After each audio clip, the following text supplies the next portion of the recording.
Hi everybody, Martyn the Flicking Feathers again today, and I'm tying a bung, right, or an indicator, and it's a competition legal indicator, right. It's got a hook in it, and it fits within the competition size gauge, right. And this, to my mind, is about the best indicator fly or bung you can tie, because it's actually still a fishing fly. You get, obviously, a lot of folk like these kind of bungs. I just tied one just for the comparison. Foam at the front, foam at the back, but I don't like them because I think they have shortcomings, right? Alright, they're really easy to see, but they're not as good as this fly for picking up takes on the drop. They're not as good for waking because they twist and all that. And they're a different shape, you know, they're more wind resistant. This is, to my mind, this sort of fat floating fry style bung is far and away a better fly.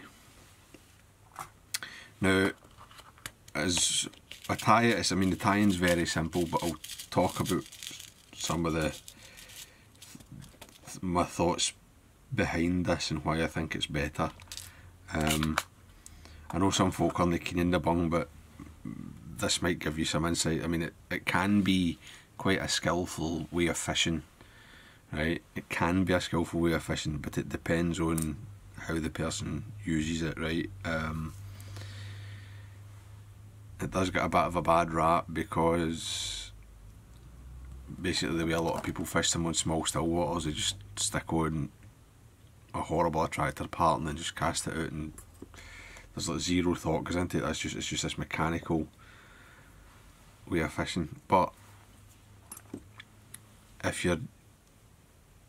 certainly if you're fishing competitions, it can be very effective. And I mean, you can be using it to control the depth of some buzzers, some nymphs, right? And I mean,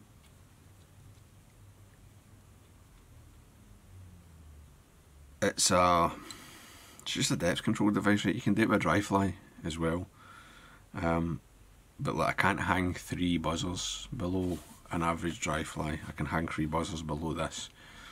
3 size 10s, right, epoxied.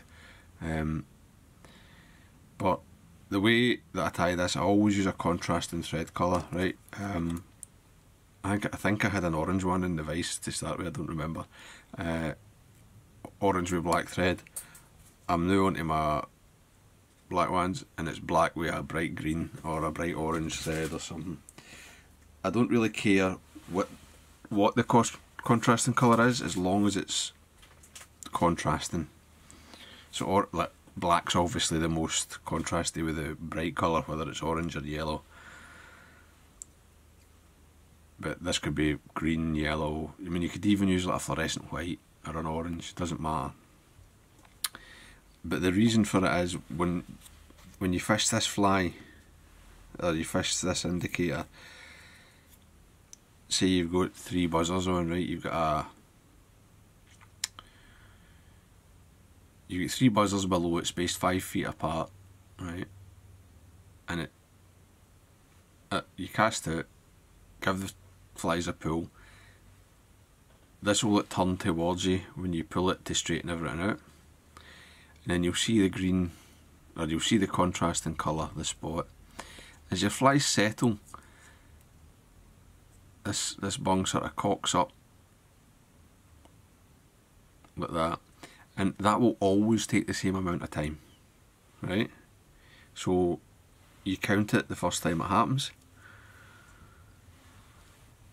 and then basically what you're doing is you're watching as the bung cocks. You see the contrasting spot against the foam surprisingly well, right? And then it will just disappear, and that's, you know, it's properly cocked.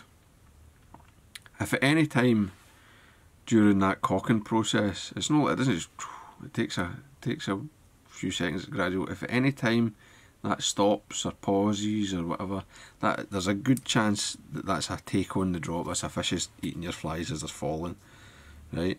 And that's useful to you in two ways. First of all, it lets you catch that fish that you wouldn't have caught. You certainly, I don't think, would catch it with this style of bung. But you might not have caught it if you hadn't been paying attention anyway.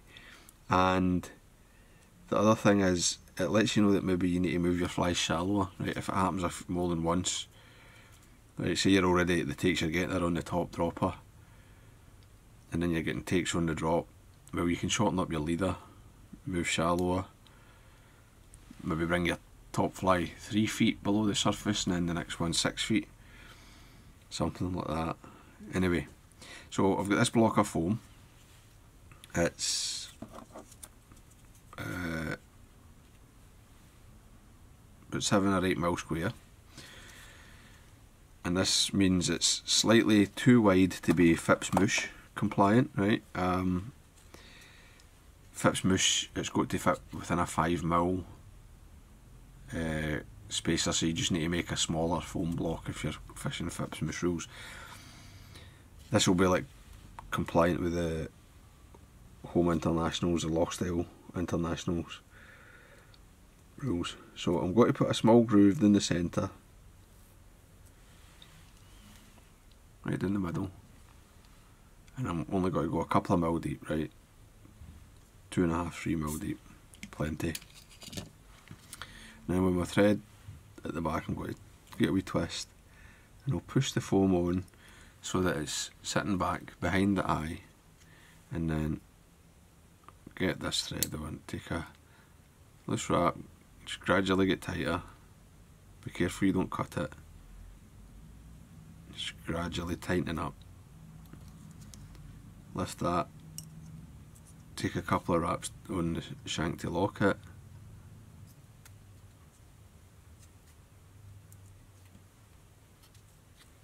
and then bring your thread to the front.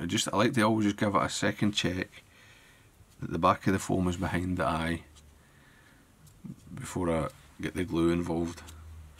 Now,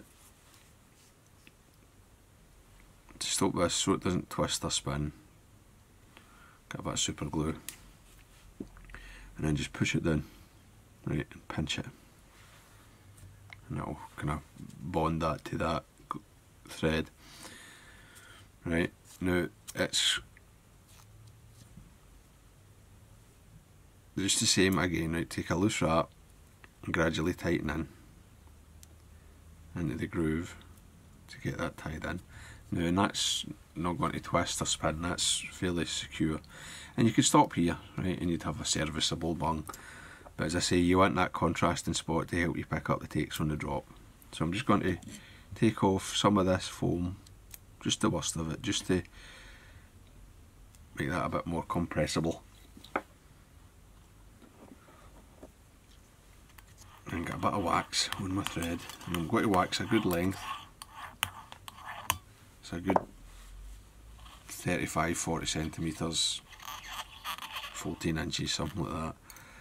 I'll take my thread to the front, and I'm just going to tie back away from the eye, crushing this foam and building this head.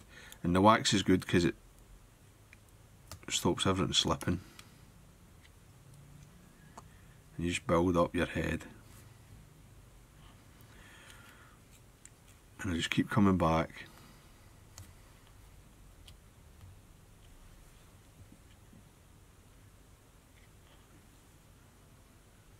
and build that up, make a nice oversized head. If you think about your fly, right, it's way bigger than you would normally put on your fly. I get a bit more super glue.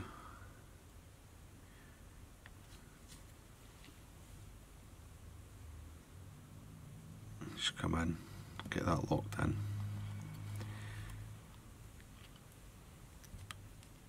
A quick return hot finish into the glue, and you're done, right? That's the tie-in done. Now, also, the shape of this, it makes it very wakeable, right? I've got a wee raggy bit of foam there, I'll just take that away. I mean, it wouldn't matter really, but you can make this your top dropper and fish it like a bob fly or like a booby or whatever you would on the top dropper. It creates a disturbance.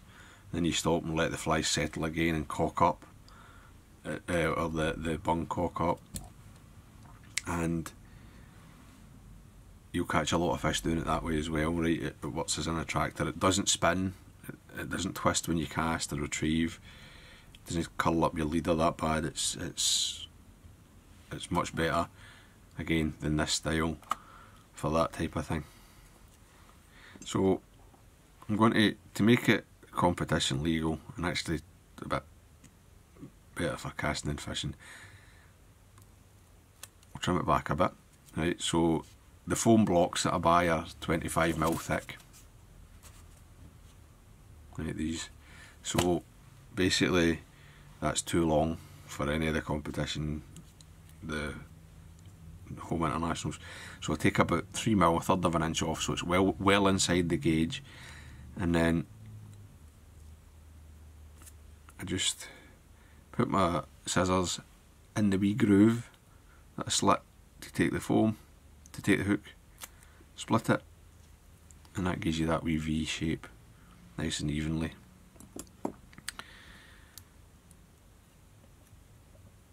And then the last thing, just to seal everything up, is come in with your varnish, nail polish, go right along the belly, right? This will protect your super glue.